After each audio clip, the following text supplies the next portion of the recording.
And here to discuss all things Iran, Middle East, oil, you name it, she knows it. Former Deputy National Security Advisor, KT McFarland.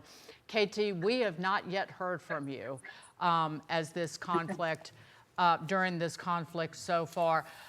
KT, I want to talk about the importance, obviously, that the price of oil is in focus. President Trump is on top of it. There will be a release from the Strategic Petroleum Reserve as part of this record 400 million barrel release from these world nations. But there's a lot of repetitive talk about the importance of seeing this conflict, this fight through to the end. Is there a tug of war even in the Republican Party going on to worry about price increases, worry about gas prices versus finishing the job?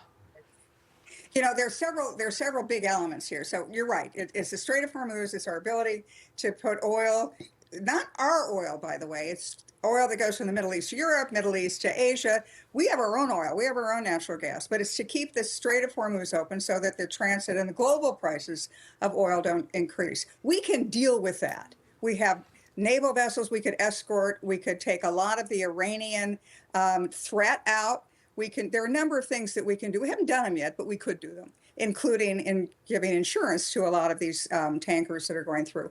But when you look at what are our original objectives, and this is so important in the fog of war, you have a set of objectives, you want to achieve those. You shouldn't have mission creep. You shouldn't get new objectives as you're going along. The initial objectives were stop Iran's nuclear program, stop Iran's missile program that could carry those nuclear weapons, and stop Iran's proxy armies that were threatening Americans and our friends in the region. Frankly, those have all been achieved. Those have all been accomplished. We have stopped the Iranian nuclear program. We did it several months ago with the bombing. The Iranians brought it back up again. They're trying to do it again. We've done it again. We've taken out the enrichment. We've taken out the missile sites. We've taken out missile production capabilities. So we've done a lot of the military things we wanted to accomplish. Has there been regime change? Not yet. But is that essential? I would make the argument that as long as we've achieved those objectives, we've done what we meant to do. We would like to have a regime change, but it's not essential to our national interests. I'm looking at Brian. It's essential for Israel,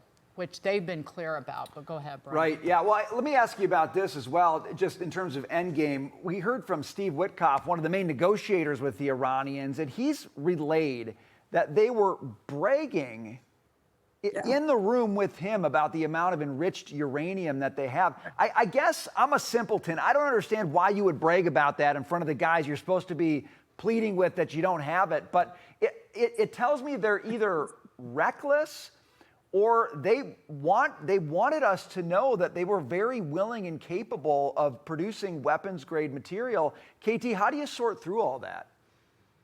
Well, I think what the president has concluded is once they said that, once they bragged, we have enough highly enriched uranium to make 11 nuclear weapons, they're not going to negotiate that away. That regime is not going to get negotiated away. You got to destroy it. You need a new regime that's going to destroy it.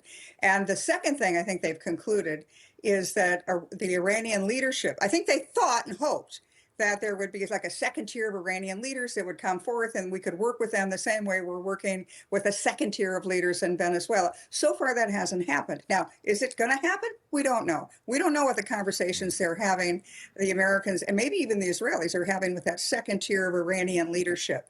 Let that play out.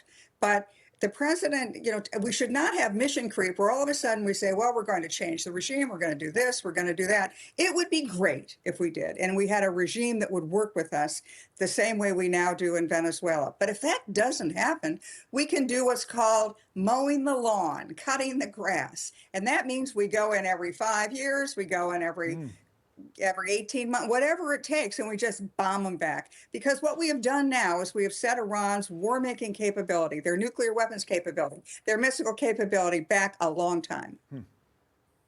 Mow the lawn, KT. Mow the lawn. And spring cometh. KT McFarland, fantastic to see you. Thank you. I could talk all day to you, lady. Thank you.